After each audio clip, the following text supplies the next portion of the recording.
Adeleke. I am an academic here at the Wits Law School, and I am hosting this webinar on behalf of the Mandela Institute. Professor Kachalia is the director of the Mandela Institute, and on behalf of the Mandela Institute, we welcome you to this webinar. This webinar is the fifth and last in a series of events that we have been hosting in relation to our research project on the economic impact of data localization regulation in Africa. While technological transformation is meant to change the global economy in positive ways, we are witnessing a consolidation of capital, job replacements by automated systems, and conceptual problems such as ownership, storage, and privacy of data that drives the digital and data economy. We believe that there are four main emerging issues relating to the economic impacts of data localization. And these are data ownership and its value, competition, trade, and foreign direct investments. In previous webinars that we've hosted, we've discussed the issue of competition, the issue of data ownership and its value, and we've also specifically focused on data localization regulation in three African economies: South Africa, Kenya, and Nigeria. All the papers related to our research project are available on the Mandela Institute's website. Today, we want to specifically focus on trade and foreign direct investment. In relation to trade, there are limited rules to govern digital trade under multilateral trade agreements. And in the absence of multilateral digital trade regulation, we find that some industrialized countries have filled the regulatory gap with data privacy regulation that imposes conditional and limited cross-border transfers. Others have taken position that barriers to data flows impede cross-border trade, and that is considered trade protectionism. We find ourselves in a situation where there is no consensus on whether data localization rules should be considered a trade barrier that can be negotiated under a framework of trade liberalization.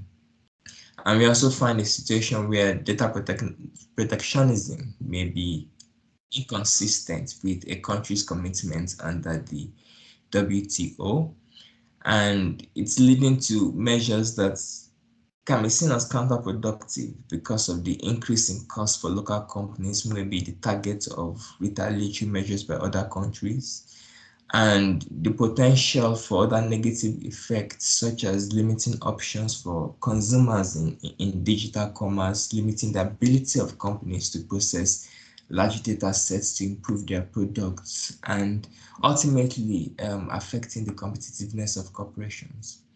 And in relation to investment, we are seeing studies, including one that has been conducted under our research project, that shows data localization rules potentially increase the cost of doing business by foreign firms operating in various domestic markets, and that some governments believe that data localization requirements can boost their economies through forced investment by global firms to build infrastructure such as data centers locally. But such investments are uneconomical, they're expensive, they're risky, and this can lead to the development of, in certain situations, unpredictable regulation. So we have a panel of three who are going to be unpacking these issues that I've presented to you. And we do apologize that our fourth panelist from Facebook had to cancel at the last minute due to an unexpected conflict. Our first speaker today is going to be Michael Fleischer, who until recently was a partner at Weber Wenzel, and he has also been the General Counsel for Goldfields Limited, as well as for MTN Group, which has operations in Africa and the Middle East. And Michael is currently semi-retired, but still serves as a consultant for Weber Wenzel and sits on the board of directors of several companies. He is going to be presenting to us on the potential impact of data protection regulation from the perspective of foreign investments and mergers and acquisitions. Over to you, Michael. Thank you.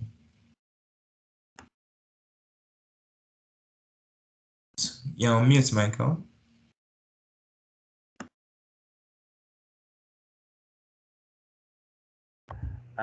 You would think by now, after 2 years of this, I would have got used to unmuting myself.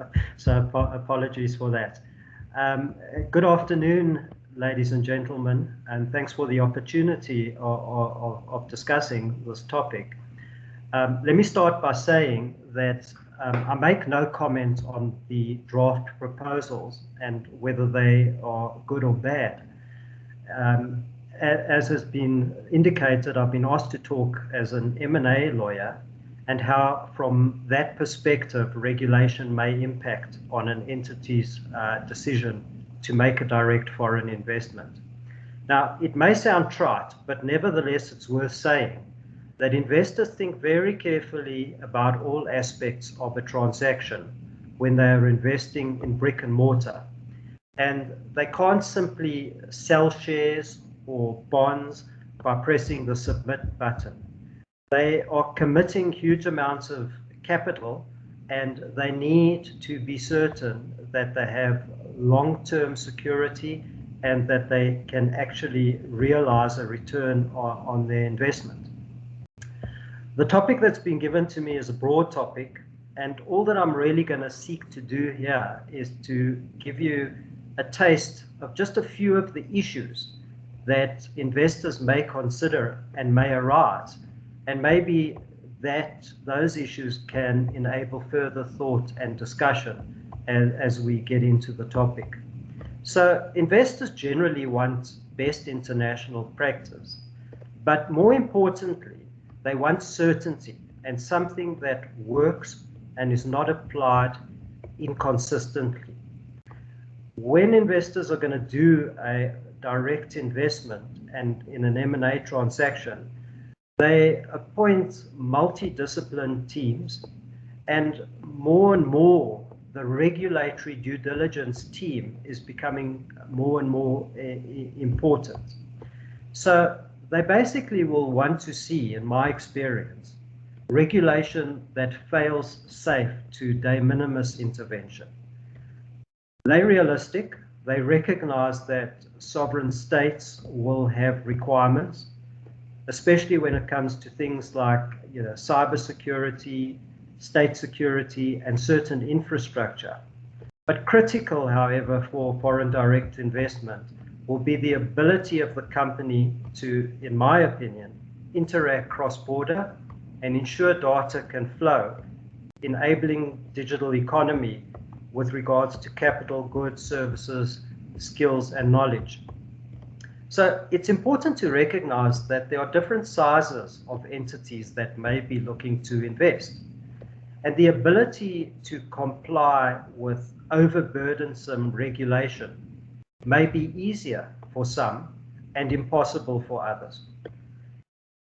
Large companies may have teams of sophisticated skills at the business level, being what we call the first line of defense, experienced compliance people sitting alongside them to monitor and assist at the second line of defense, and then finally large internal audit departments as the third line to mop up whatever gets past the first two lines of defense. But this all costs money, and the more the operating costs go up, impacting investors' margins, the more the investment case comes down.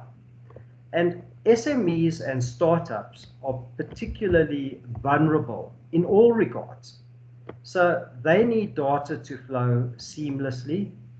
and they don't have the capital that large entities have to market and to ensure compliance with heavy-handed regulation. Now, don't get me wrong, I'm not advocating against good compliance and controls. At the end of the day, all I'm advocating for when it comes to regulatory issues is a balanced approach. And certainly, clients that I've dealt with in the past, as long as they get consistency and certainty and they know what the rules of the game are, they will then decide, are these rules too onerous or not? But certainly what they don't want is things to change and the rules of the game to change as they go along.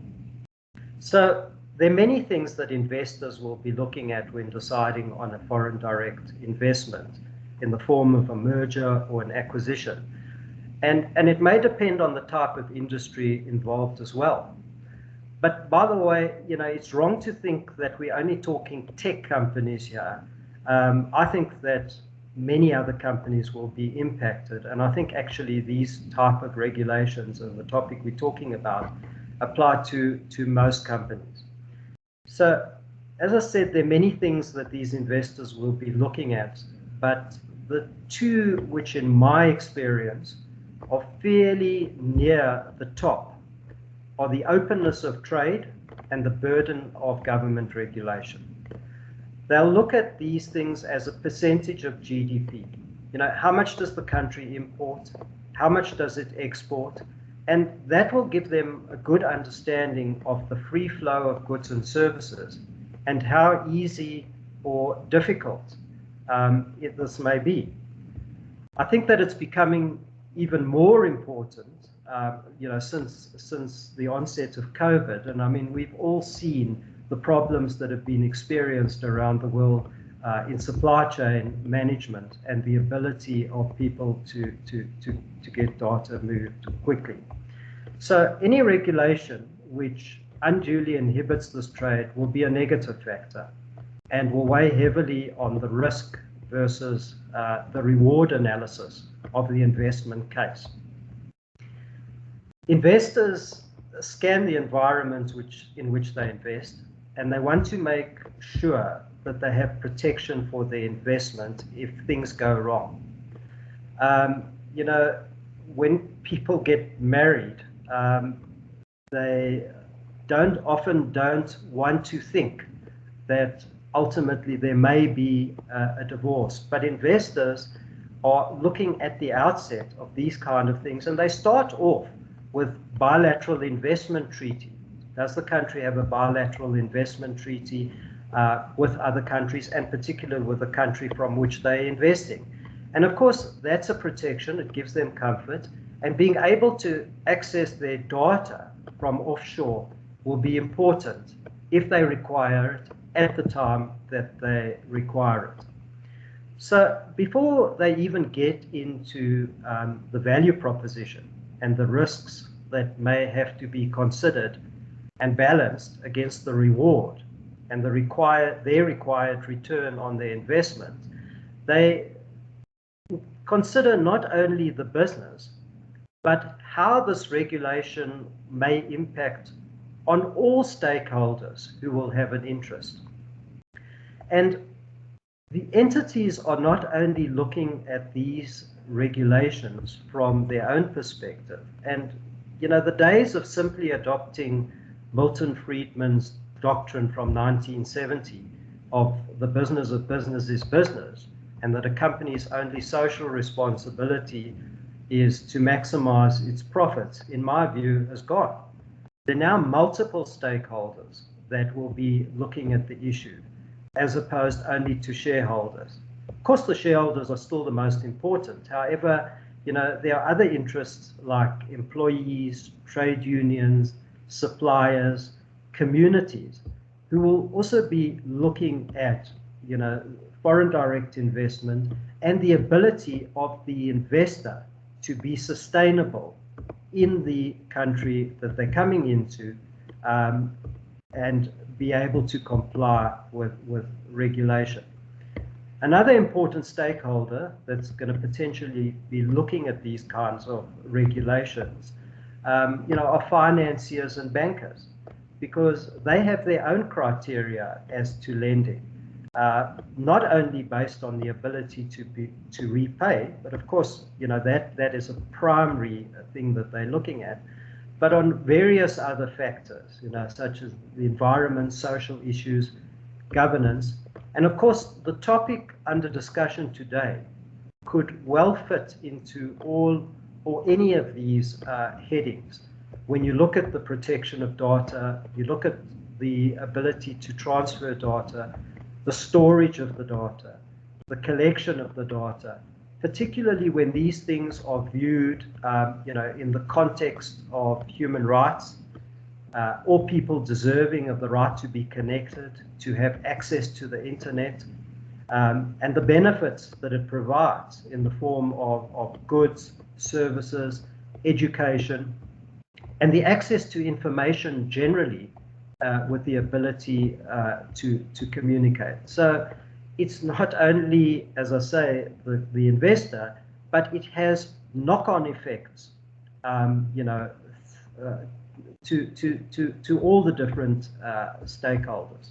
And investors, when looking at regulation and this kind of regulation, will say, we also need to consider our reputational risk, because if we can't comply, or if we are accused of not complying, and there are regulatory breaches, this leads to reputational damage, which is a major loss of value to an entity. So that's something that they will look at as well. In my experience of M&A, although models and value models are run on the valuation of an entity, when investors are looking at foreign direct investment in an M&A transaction, the valuation can change significantly as the parties begin to engage and they start their diligence process. Now, the information and the access to information starts at an early stage of an M&A transaction. There are three important starting points, which the current subject may impact on. Namely, the signing of a confidentiality agreement to start with, an information memorandum, which contains a lot of information, which the investor will be looking to rely on, and then the due diligence process itself. And as I said, this initial phase requires sharing of a lot of data and transfer of data. And the last thing that the parties would want is to go off sides before they even start by having regulation, which is heavy-handed, uncertain, arbitrary, or not applied consistently before they even get out of the starting blocks. Transactions are complex, and the last thing the parties need is a sideshow. And it goes without saying, they will be looking at the value of the data and the customer information and the free access thereto as part of putting their money in. So virtual data rooms were long ago the new normal. However, since COVID, this is even more the case. I think gone are the days when you would have massive meeting rooms where you would have up to 100 lawyers, accountants, bankers, and other advisors.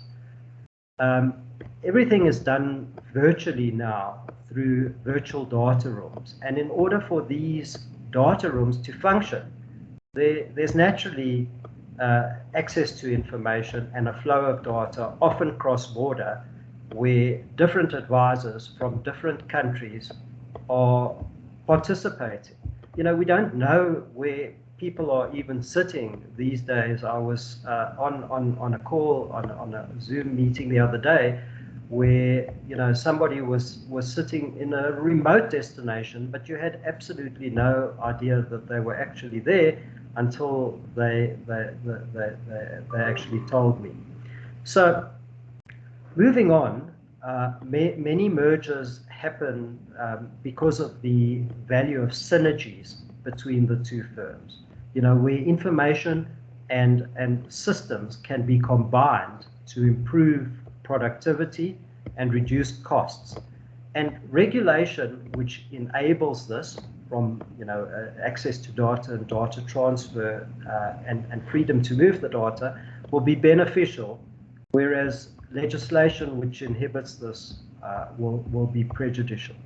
And foreign direct investors, when doing a deal, will ask the question: will my company, be able to operate going forward after I've cut the virtual umbilical cord between the company and the seller's systems? So often there will be transitional services agreements to enable the process to happen over a long period of time. However, there'll have to be integration with the offshore investors' systems and platforms. Of course, depending on the kind of business, and integration will be key. You'll understand that big multinational groups, have their subsidiaries and the companies operating in other jurisdictions linked in to their platforms, and they just cannot have a situation where they're unable to have this available and to have the information available. So another thing that foreign direct investors look at, and again I'm talking large multinationals here, are, will their procurement hubs be able to operate? Big companies, I'm not going to name any, but they all have these procurement hubs where they have hundreds of people working to put together group framework agreements. These agreements are negotiated, information passes between the various jurisdictions in which the company operates. The companies need this to enable the group to leverage its buying power for the benefit of all the operations. And they have to have, each of the operations in each of the jurisdictions have to have access often to price books, critical to help them to correctly price their products, the services.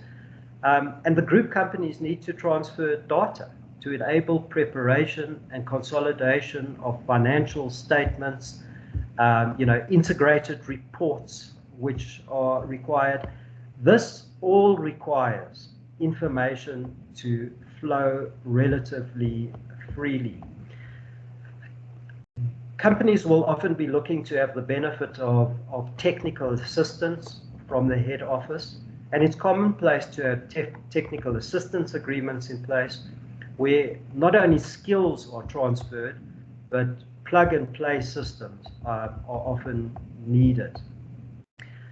And more in the world that we're living in, the original acquisition may be of a business, but foreign direct investors will want to know that they can expand their businesses in the future. So besides the normal enterprise and consumer business, investors are looking at, they're also looking at wholesale business and how they can enter the B2B arena and give third parties access to their own platforms, especially where they may have spare capacity. And I mean, this particularly applies to telcos, but I have no doubt that there are other industries as well. Interoperability opportunities are often important to investors, and the ability to connect the customer with the merchant is another important thing that they will be looking at. And they want to realize the efficiencies of centralization and virtualization. And SMEs, as I said earlier, are significantly disadvantaged if they don't have an international footprint. And often we underestimate, the percentage of new businesses that are SMEs, around the world. So the more onerous the restrictions, the more investors are going to want far-reaching, warranties when they enter into agreements, and the more far-reaching these warranties are, the less likely the sellers are going to be willing to give. And I've seen in my experience many times that this leads to a breakdown of the transaction, and then obviously the opportunity of the investment is lost. And these warranties are going to be, that the company is compliant in the collection, use, disclosure, transmission, storage, and destruction of the data. They're going to want to know if there have been breaches. Is there personal exposure potentially to executives, if things are not done properly? And has the company breached any of its previous reps and warranties relating to these regulations? For example, to financiers, where loan agreements are going to be impacted and are going to impact the viability of the investment going forward. And they're also going to want indemnities in respect of sanctions and fines relating to potential historic breaches. So again, the more onerous it gets, the more complex it gets, the more the knock-on effect becomes compounded. Entities coming in will also look at the ability to transfer employee records, outsource certain functions, have access to international markets, and for financial institutions, to monitor suspicious transactions. And in fact, it's not only financial institutions. There are many institutions that have the obligation to monitor suspicious transactions that customers may be doing online. So, in conclusion, I would say that countries that impose bad data storage and retention requirements to secure better access for themselves can expect multinationals to stay away and other countries to retaliate. Data localization, may be necessary to protect infrastructure and assets vital to things like national security, governance, and public safety. And that's fine and acceptable, and investors understand that because, that's how it works. That's best practice. However, all investors will want, in my opinion, is to see at the end of the day that there is de minimis, non-arbitrary, and non-discriminatory approach to this topic. Thank you very much. Thank you very much, Michael. Truly appreciate those excellent insights. And I think that some of the things you have said is well captured from recent developments that have just come out of China, with LinkedIn announcing, after China about 2 weeks ago announced a new data protection law, LinkedIn has announced that we are going to be ending their operations there. And Apple might in fact be the last US giant in China because of this new onerous data localization regulations that has been imposed by China. And I think that's also a good segue to Alex's presentation, who effectively also placed the emerging regulation on data protection in Africa along the spectrum of how these countries localize data, either in terms of cross-border data transfer similar to the GDPR or the kind that is emerging from China. Alex is a senior researcher with the Mandela Institute. He has a PhD from the World Trade Institute at the University of Bern, Switzerland, and he's got very deep experience and research expertise in investment and the digital economy. Over to you, Alex. Thank you, Fola. Let me just share my screen so that I can get the presentation going that I've got here. All right. You can see my screen, yes? All right, super. So good afternoon, everyone, and thank you for this opportunity. I think Michael has set the scene very nicely and has given us very sort of practical insights to what foreign investors might look at when contemplating regulations such as the ones under contemplation in our project. So the policy brief that I prepared for this series of policy briefs is titled Data Localization in Kenya, Nigeria, and South Africa, and it speaks to the regulatory framework, some economic implications, and foreign direct investment. It does so in a fairly limited sense, and I'll get into some of those limitations. First, just the presentation content is going to follow pretty much the structure of the policy brief. So first, I just look briefly at the data localization elements proposed and actual in Kenya, Nigeria, and South Africa, which were the three countries under study in the policy brief series predominantly. Then I'll turn to look at some of the rationales and potential economic impacts of data localization requirements before looking at the impacts of data localization requirements on FDI in the data economy. Again, in a fairly limited way, and just offering some preliminary thoughts there. And then I'll just add a couple of remarks in conclusion briefly. So let's start just with the localization frameworks, or with the data regulatory frameworks rather in three countries. I'm going to speed through this quite a bit. I've added some of this to the slides so that just for context, because not everyone's necessarily read the briefs in the series.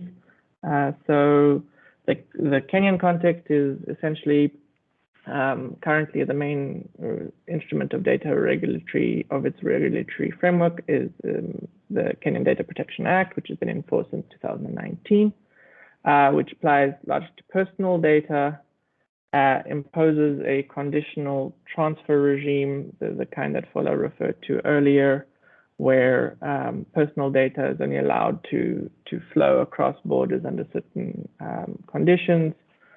And I think it's important to distinguish, as was raised in the production of this brief, between data protection measures and data localization measures. Conditional transfer regimes tend to go to data protection in general, to the protection of personal data for privacy reasons. But depending on how you apply them, there's a possibility of them de facto amounting to some form of localization. I don't think that's really much of a threat in the case of these three countries just yet, but the potential is certainly there that if you set privacy standards very high, that a conditional transfer regime could in fact amount to a de facto localization measure. Of course, the KDPA also has Section 50, which goes to the possibility of storage and processing localization specifically. So it allows for regulations to be passed which mandate storage and process localization. And to this end, the data protection draft data protection general regulations are currently out for comment. The draft regulations speak to data protection in greater detail. I think in the Kenyan context, it places some serious constraints on the potential of de facto localization measures. It sort of shows that the Kenyan government is not intent on imposing de facto localization measures through data protection measures.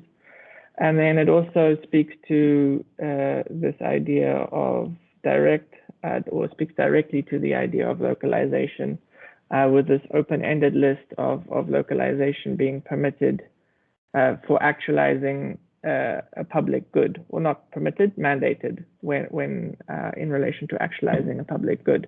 And this public good rationale, it's an open-ended list, but does include a number of specific examples that show, I think, what the legislators have in mind, and include localization of, for example, election data and so forth. It's mostly government-oriented. Then next, we have Nigeria. So Nigeria has a history of some specific sort of kind of narrow data localization laws, for example, on point of sale switching, which must happen through the utilization of local services.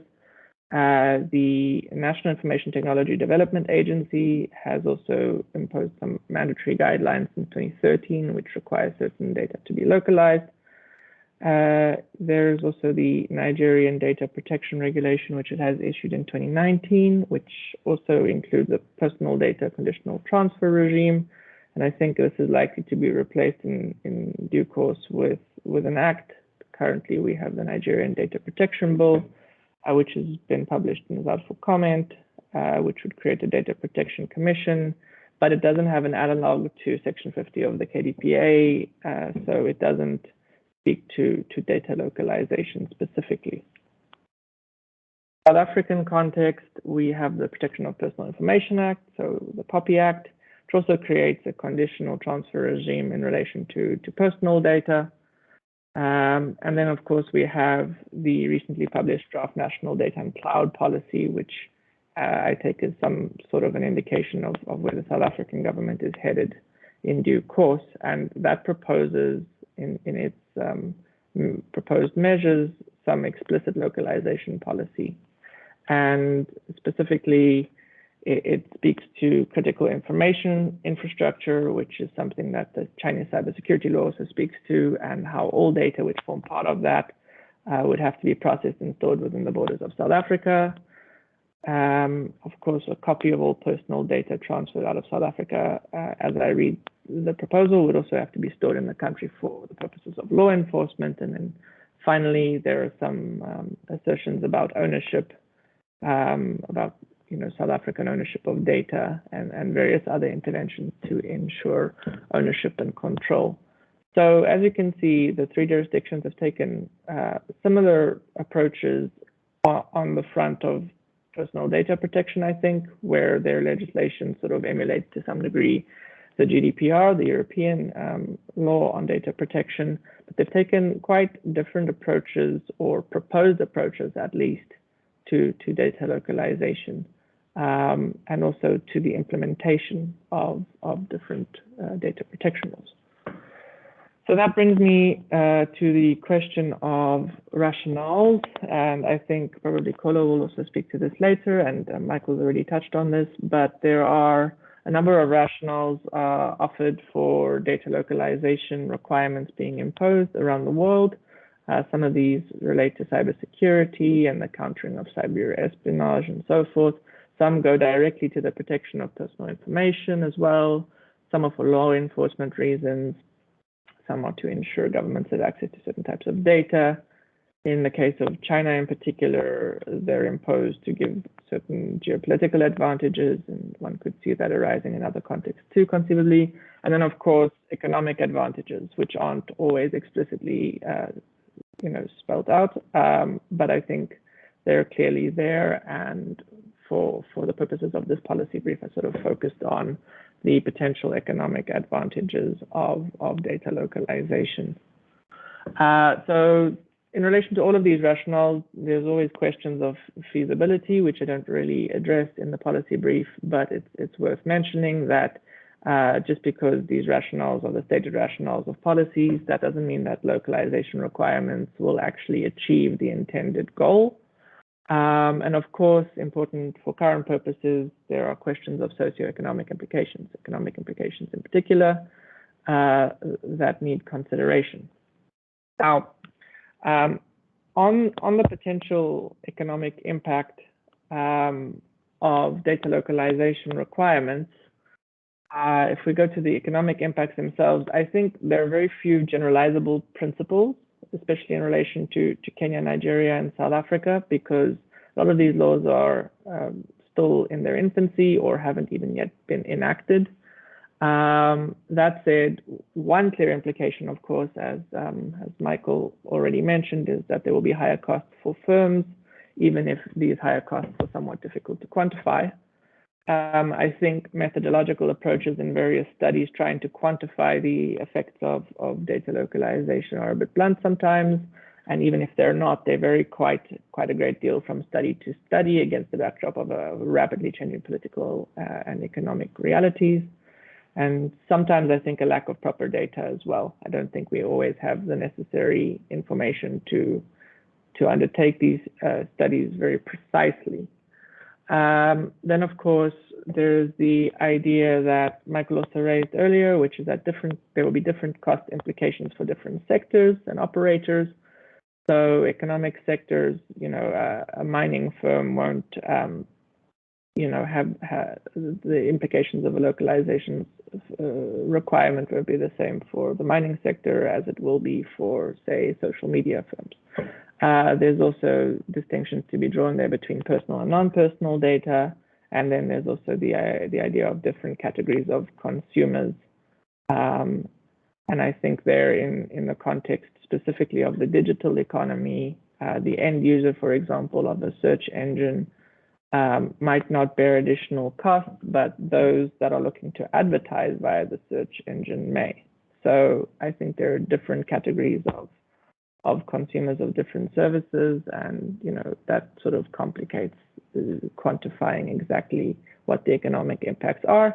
But then, of course, as Michael mentioned, I think the second clear implication, of course, is that there will be a disparate impact on MSMEs, on smaller firms. I think larger firms have the capabilities to deal with data localization requirements, perhaps, but the expenses that are associated with these sorts of requirements, they will have a disparate impact on MSMEs. And then, I think one can consider the short term, the medium term, and the long term, and one needs to carefully weigh the benefits and the costs of the potential, economic gains and losses. I think it's important not to just look at these things in the short term, but also in the medium to the long term. And then, that pretty much brings me to a conclusion on the economic impacts.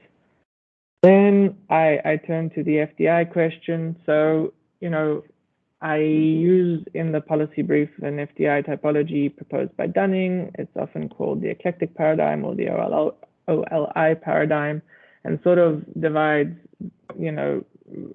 people who invest in foreign markets into four broad categories, which are sort of natural resource seekers, market seekers, efficiency seekers, and strategic asset seekers. And in the policy brief, I go into a little bit more detail what those terms entail. And then I end up focusing on market seekers of a particular kind, because I think they're the ones that these measures are well and truly probably aimed at. And locate an OER video that is within the Creative Commons, so that you practice doing it, and then when you get to our offices later this afternoon, we also. Sorry about that. Sorry about that, Alex. No, that's all right. Let me get back to the presentation. All right, so I think there's also the possibility of other types being relevant, especially efficiency seeking FDI. But like I said, I focus on market seeking FDI, which is the idea that FDI is undertaken to sustain or protect existing markets or to exploit or promote new markets. And I do this against the backdrop of the internet intensity and FDI lightness study that is conducted by Casella and Formenti in its 2018 paper based on extensive work done by UNCTAD, and sort of focus on very large multinationals that are digital in nature. So most of the comments here go to those, and I think data localization measures are largely aimed at those firms. So basically what Casella and Formenti do is they illustrate how firms with a different internet intensity invest differently abroad. It's quite an interesting study, I think. They devise an internet intensity matrix and categorize M&Es by their internet intensity along sort of two dimensions. They look at production and operations on the one hand and commercialization and sales on the other. And then what they do is they construct a spectrum of digital M&Es on the one side, where you have sort of mixed models somewhere in the middle, and then you have more non-digital, non-ICT firms on the other spectrum, which are the sort of more traditional M&Es, which are, as they note, quite a heterogeneous group. But the conclusion that they ultimately come to is that more internet intensity generally means more asset-light FDI. And what that means is that FDI, the ratio of foreign assets to sales, that's how they measure asset lightness. So essentially what they're saying is that digital M&Es tend not to invest abroad as much as other firms do in order to reap the same amount of foreign sales. And so they note, digitalization tends to break the operational nexus between foreign sales and foreign assets. And so you have these big digital M&Es, which are sort of the biggest M&Es in the world today, which invest far less abroad relative to other M&Es. They have an FDI lightness score 2.5 times higher than traditional M&Es. It's a really interesting paper. So against that backdrop, I should also mention this is despite the fact that the majority of the revenue of these large digital M&Es is realized through foreign sales. So that's also quite an important point. But then against this backdrop, one can consider the facilitation of FDI in Kenya, Nigeria, and South Africa. I think I looked at it more of it from the perspective of the temptation of regulators.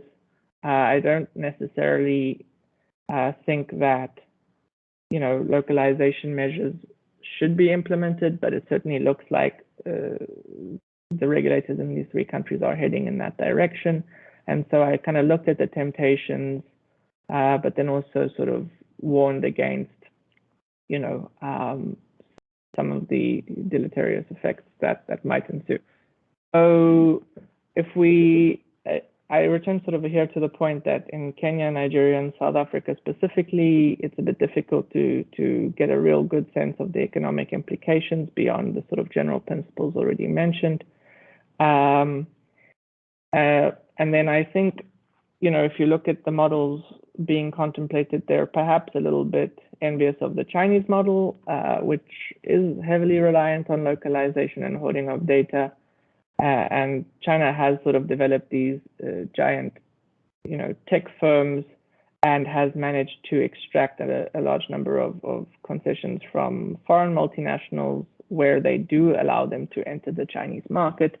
Apple is a good example. Tesla is another one where they've used localization laws to draw FDI from those large firms. But China is, of course, the world's largest economy in purchasing power parity terms today, and has a completely different system of government. So, what works for China will not necessarily work for others. And as Fola mentioned earlier, its approach is quite heavy-handed and has, in fact, scared off a number of investors as well. So yeah, like I said in the brief, I think the data localization measures aimed at these very large digital M&Es may be quite tempting from an FDI perspective, especially if you look at it from the perspective of market seekers, large firms that are already quite dominant in Kenya, Nigeria, and South Africa.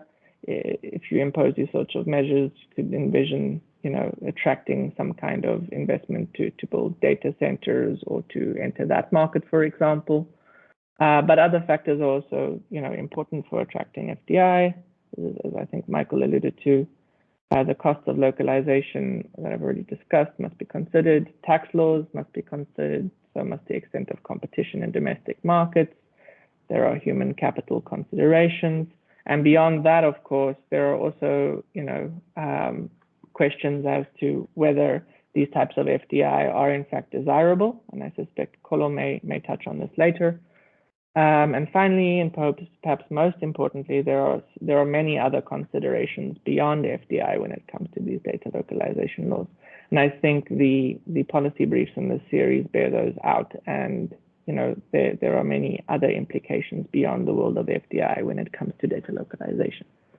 So finally, some Concluding remarks, data localization is still a fairly nascent area of policy making and research. So I think definitive answers that we may clamor for are not necessarily quite there yet, beyond a couple of general points. Whatever analysis is on offer should be treated with some circumspection, mine included. I think a cautious approach is warranted to data localization's benefits and drawbacks should be carefully weighed against one another.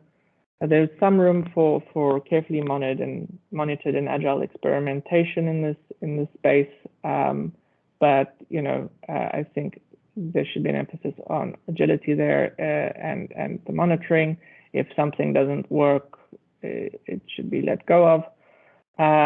One can also envision potentially hybrid approaches where the burden of any potential measures on SMEs are lessened. Again, I reiterate here the desire for particular types of FDI should be considered, especially given the cost. Are these types of FDI that you would supposedly attract through localization measures really the types of FDI that you're looking for? And if they are, finally, do they outweigh the other factors and the other drawbacks, sort of, I guess, of implementing localization laws? So yeah, that's in short the policy brief that I've produced, and yeah, it'd be good to discuss it further with everyone. Thank you for.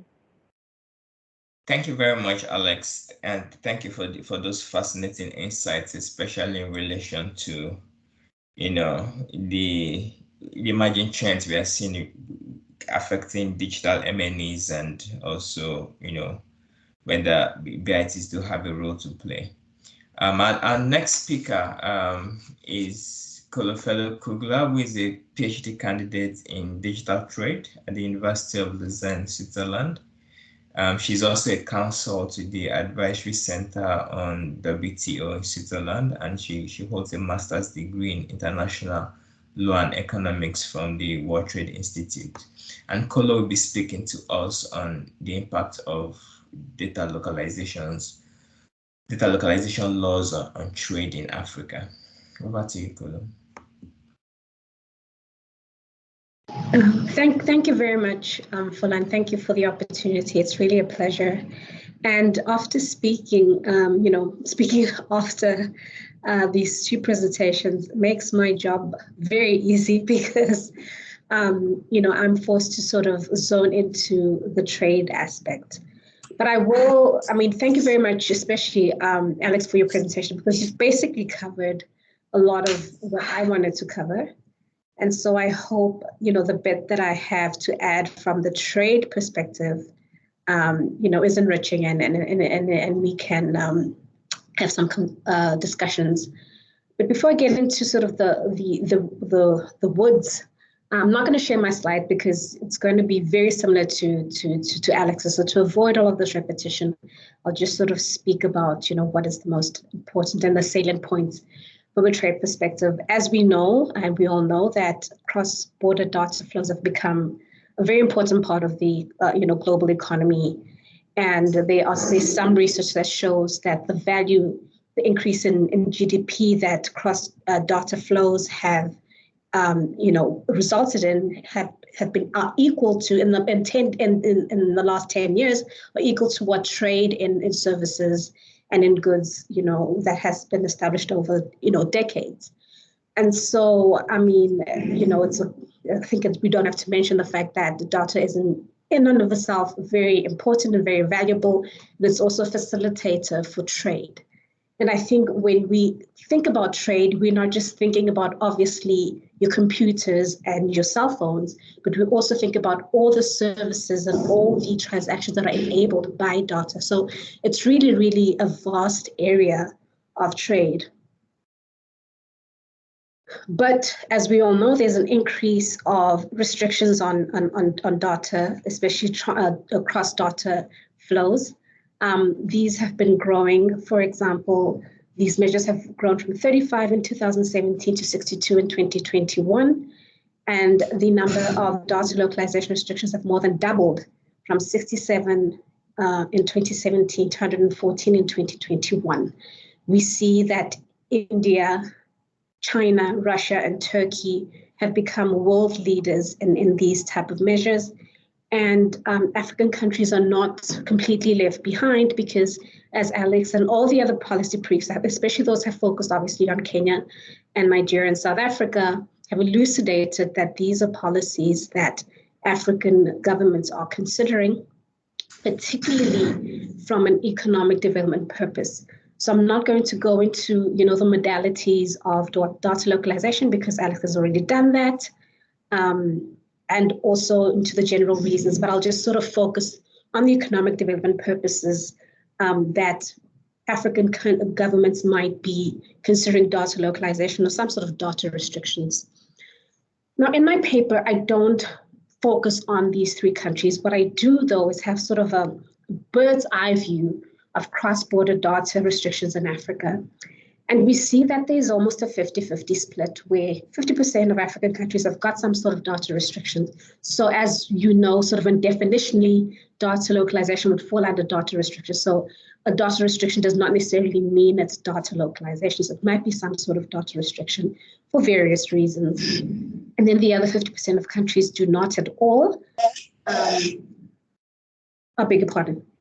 And so this kind of leaves Africa, in the middle of very sort of differing approaches from nothing to something, or to sort of very restrictive approaches that have been discussed before, but I will just touch upon very briefly in my discussion today.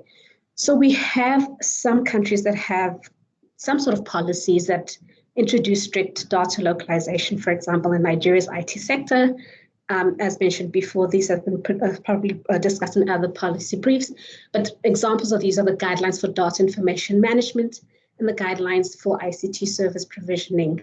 These are guidelines, but they, as some, soft law instruments would be very strictly enforced. Okay, and same, we also have restrictions, and also as Alex has mentioned, South Africa is considering, some sort of data ownership regime under the National Policy on Data and Cloud of 2021. We have some countries that have limitations for specific types of data. So for example, Rwanda, Zambia, Zimbabwe have limitations for data related to cybercrimes. Then we have conditional flow regimes, which are mostly for data protection for privacy reasons. For example, South Africa's POPI Act, then we have Kenya, Tunisia, Uganda. I think very importantly that we've seen in Africa is that a lot of countries that have adopted conditional flow regimes have done so with looking at the GDPR and possibly looking to get some sort of adequacy decisions from the EU. At this stage, the EU is very, very restrictive. And, there are very few countries that have gotten those adequacy decisions. For example, Japan, and the US is not even going to qualify. So it's very questionable as to whether, because we have mirroring regimes in Africa, we're going to be able to get, adequacy decisions from the EU. But that's a different conversation. But it's very interesting. The conditional flow regimes of most African countries were actually adopted with the view of the GDPR. And you will see a lot of sort of, similarities between African privacy and data protection laws and the GDPR.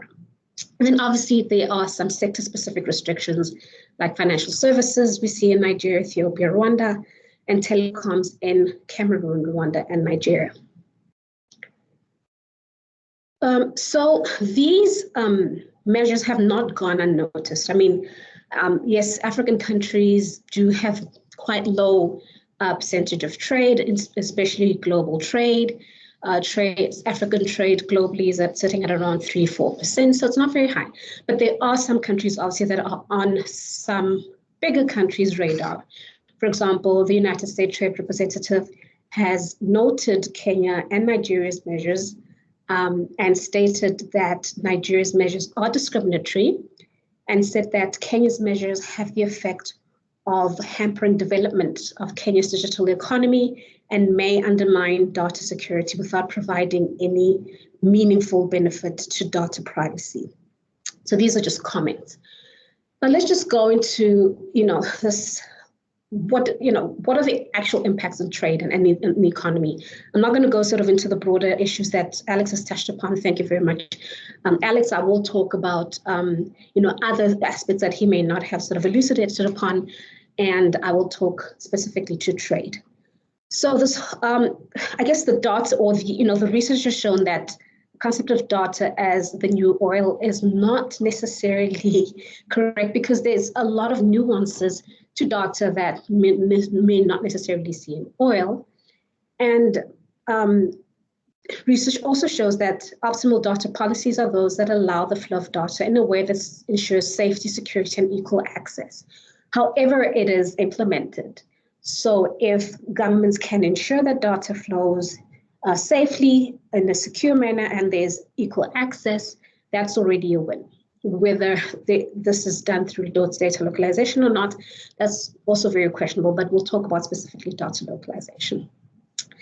Now, the research also shows, I looked at ESIBE study, which is the European Center for International Political Economy, that it studied the economies or the local data localization legislation in Brazil, China, and EU, India, Indonesia, South Korea, and Vietnam. And basically, it came to the conclusion that data localization requirements could reduce GDP by 1.7%, and this was seen specifically in China and Indonesia.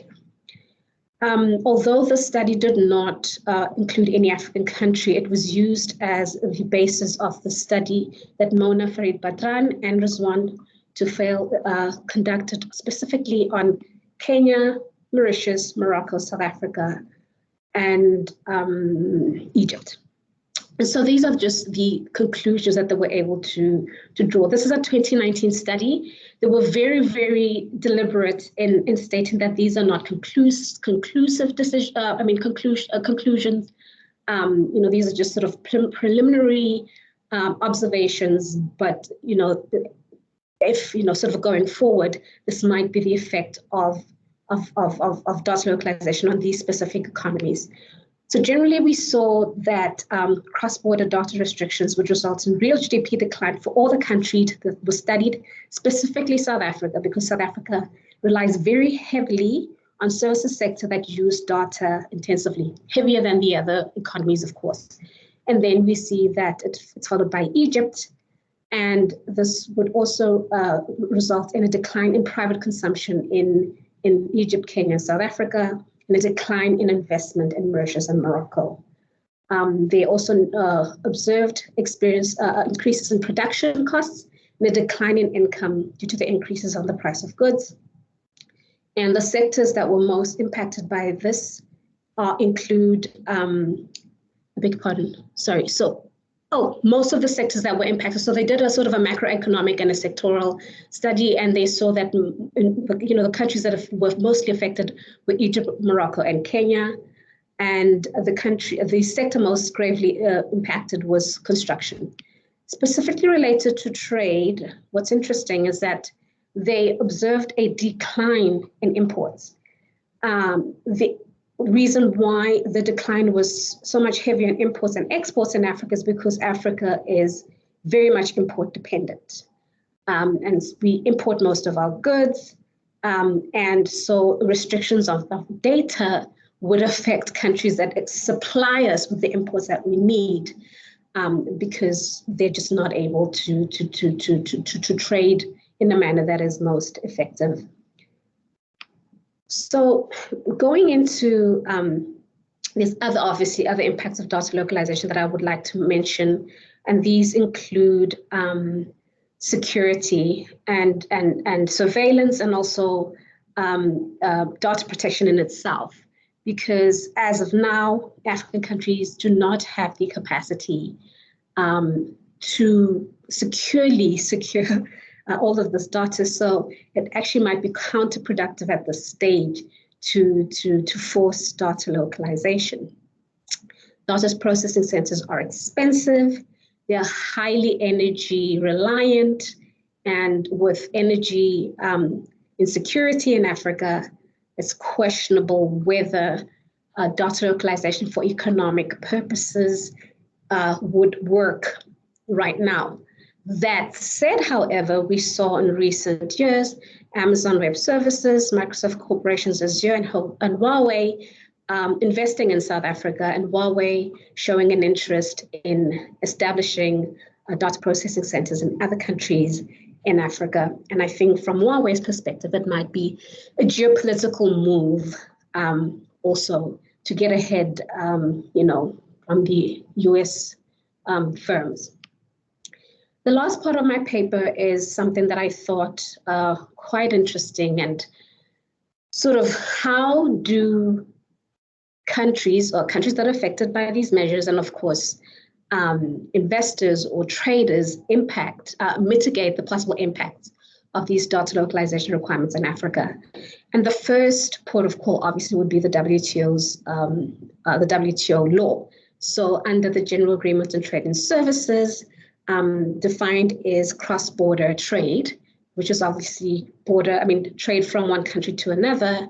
And the definition of a supply of service includes the production, distribution, marketing, sale, and delivery of a service. So to the extent that a service will be provided online or data would be required to provide the service, to the extent that any African country, which is a WTO member, has made commitments under specific service, for example, banking, they would be required to provide full market access, and non-discrimination applies as well.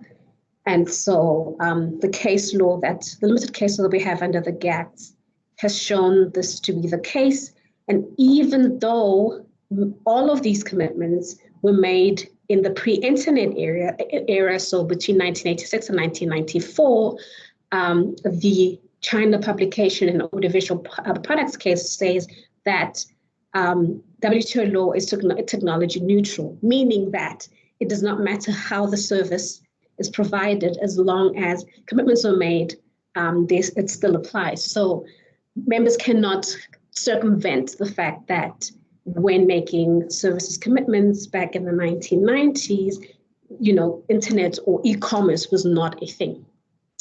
Of course, there are exceptions under WTO law that go specifically to privacy and also to national security. And that would be interesting to see how a case, if ever brought to the WTO, would play out under these exceptions. I'll then quickly also mention that currently WTO members are negotiating e-commerce joint statement initiative. Not many African countries are involved in this, but interestingly, Benin, Burkina Faso, Cameroon, Cote d'Ivoire, Kenya, and Nigeria are involved. And the latest consolidated draft includes provisions on possibly prohibiting data localization. So to the extent that these countries adopt these type of measures, they could be violating the possible joint statements initiative agreement under the WTO. Quickly moving on to the AFCFTA protocol in trade and services, which entered into effect in May 2019. It's very similar to the GATS in sort of definitional purposes. So this cross-border has also been defined as, providing a service from one country to another, without any presence in either country, sort of, cross-border supply of services.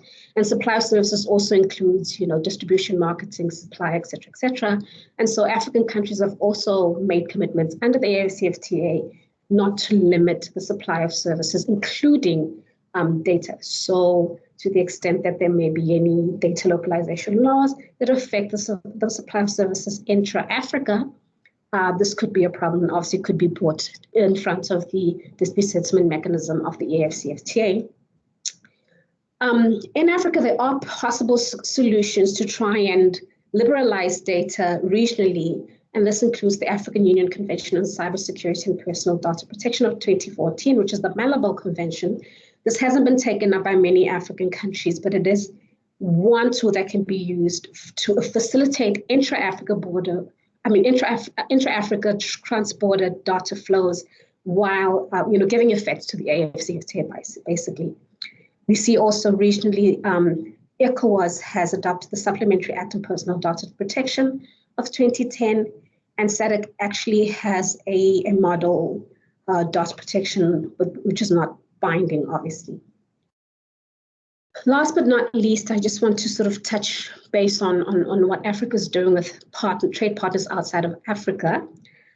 So far, Africa is not involved in any of these international agreements that have permissive data localization regimes, or just even a developed e-commerce data localization, or e-commerce regimes. And this includes the CPTPP, which is a comprehensive and progressive agreement on Trans-Pacific Partnership. The USMCA, obviously, which is the United States, Mexico, Canada Free Trade Agreement. Obviously, African countries would not be able to join that. And also the Digital Economy Partnership Agreement, DEPA. Singapore, Chile, and New Zealand are party to those. Those agreements are open to countries to join because they make regional agreements, but so far we don't have any African countries involved. So, those agreements are very much against localizing data, and they're very much for free flows of data. So, to the extent that any African country joins those, they might have to rethink data localization. For your interest, the EU's EPAs do not have any data localization provisions, but there are some rendezvous clauses in some of them to discuss this in further negotiations.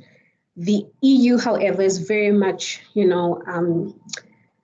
married to its GDPR. So it's unlikely that any data restriction regime would be very, very permissive. I think the EU is still very much, of the opinion that data should be restricted for obviously legitimate policy purposes. And finally, to the extent that the US-Kenya FTA takes off the ground, I think Kenya is going to have a very difficult time trying to convince the US that it needs to have a very restrictive data policy, because the US is just not interested in that. The US wants free flow of data. And so to the extent that Kenya, and of course any other African countries in the future, negotiate an FTA with the US, they might see their data localization requirements undermined. And so this concludes my part of the discussion. If you have any questions or comments, I'll be very happy to address them in our session. Thank you very much, Kolo. Really appreciate those excellent insights. I do have a couple of questions, but I will open up to our guests now to raise their questions if they have any. And please feel free to either unmute yourself or to type your questions in the chat box.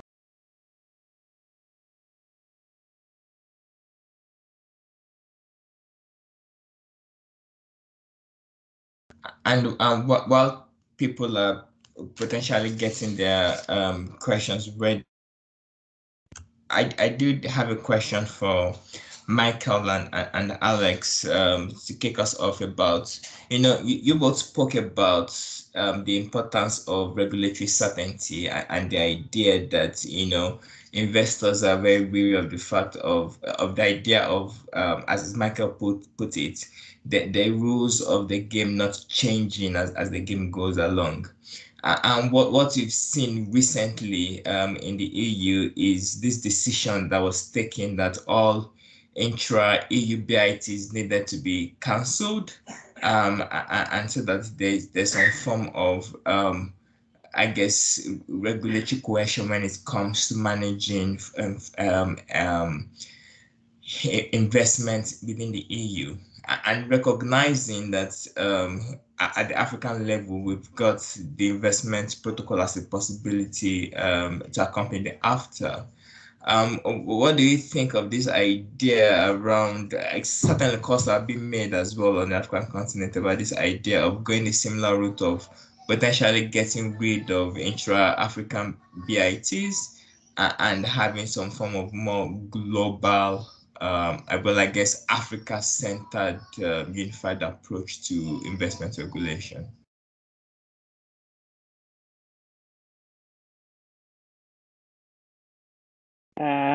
Michael, do you want to try to have a stab at that first?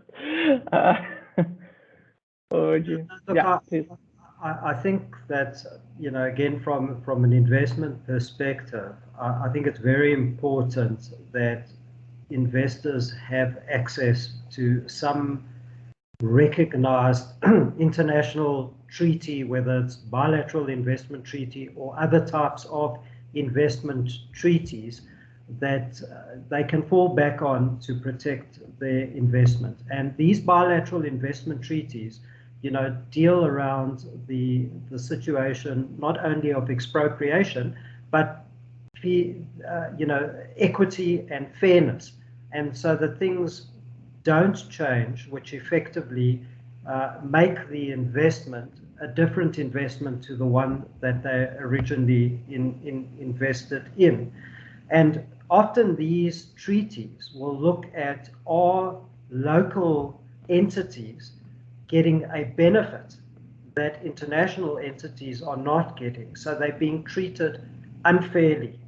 And I think, that's very important for investors to know, that that they will always be treated fairly, and that anything that local entities have the ability to access, in other words, the rules that apply locally will apply internationally as well. So I think, I don't know the particular case, but certainly from my experience, that would be important to have those in place. So I think it's a very difficult question to answer because of the practicalities that would arise from concluding an investment agreement across the entire continent. I think approaches differ quite significantly across countries, and I think there'll be a lot of debate on the specifics that go into these treaties. So I'm thinking about MFN clauses, for example, which have often been abused, in investment treaty arbitration, for example. So I think there's that issue. I think there's also a reticence in some countries to have investor-state dispute settlement in general, as is the case in South Africa to some degree. So I think it would be very difficult to negotiate that text. But if agreement could be reached on such a text, it would be interesting to observe. But I don't have strong feelings about whether it's a good idea one way or the other, and it would really depend also, of course, on the actual content of the negotiated text, because as I think most disputes have shown, like the wording of specific provisions matter. So do how arbitrators interpret them, to incorporate standards, for example, from other agreements, or, if there's a loosely worded FET clause, fair and equitable treatment clause, to impose more onerous burdens on states than states perhaps had intended to undertake. There are a lot of issues like that, and one would have to look at the specific provisions in order to decide whether this sort of agreement would be a good idea. I know that's a long way of saying I don't know the answer to this question quite yet, but yeah, those are my 2 cents. Thank you, Alex. Kolo, so you, as you rightly pointed out, Nigeria and Kenya's measures have been labeled as discriminatory. And I do wonder if you think there will be any form of regulation that would ever be adopted in relation to data localization that would not be labeled as discriminatory. Recognizing that, especially for African countries, that if they were to go the GDPR route, or for instance, promoting data transfer to countries where it has similar level of adequacy, a lot of African countries do not have data regulation, so they probably can't go for that measure. What are your thoughts about, how to navigate this, and are sector-specific restrictions potentially a viable alternative? That's a very good point, because I think by definition, as soon as you start restricting data, and especially conditionally, to, as we see, jurisdictions that have got similar levels of protection as you have, then that's already automatically would introduce MFN violation, to the extent that you localize data in your country, and that your domestic data processors have got an advantage that foreign data processors do not have. That's a national treatment violation. And so, to be honest, I think there would be a recognition that these measures would be discriminatory, but I think where countries would be able to, I guess, win is on the justification, right? Justification usually, I mean, when you look at, I guess, any sort of WTO or maybe even exceptions, is they have to be sort of legitimate, they have to be even-handed, they have to be proportional, and they have to apply across the board. And so to the extent that these measures fulfill all of these requirements and are not protectionist, right? They cannot be protectionist, then these measures can be maintained. But we see in the case law, and especially in sort of in discussion, that measures that have been adopted purely for economic purposes have not been upheld. And so to the extent that African countries would like to adopt dot localization measures for economic reasons and to grow, employment opportunities, this is seen as to, protect or to grow local economies. And this has not been thus far interpreted as a legitimate interest, because the point of trade law is to liberalize and to make sure that goods and services can flow, and getting them from overseas should be just as good as getting them at home. So yeah, I think it's all in the design of these measures.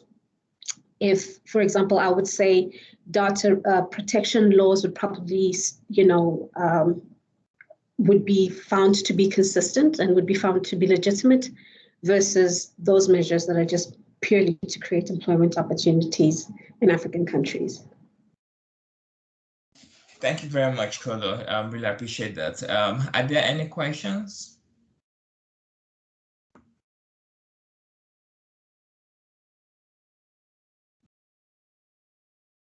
If there are none,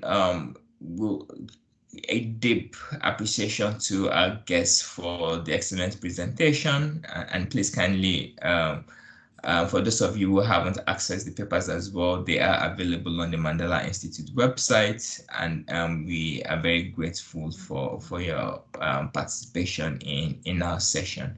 And we'll certainly keep you up to date about future events from the Mandela Institute. Thank you again to Michael, to Alex, and to Kolo for an excellent presentation. Thank you. Thank you very much. All the best.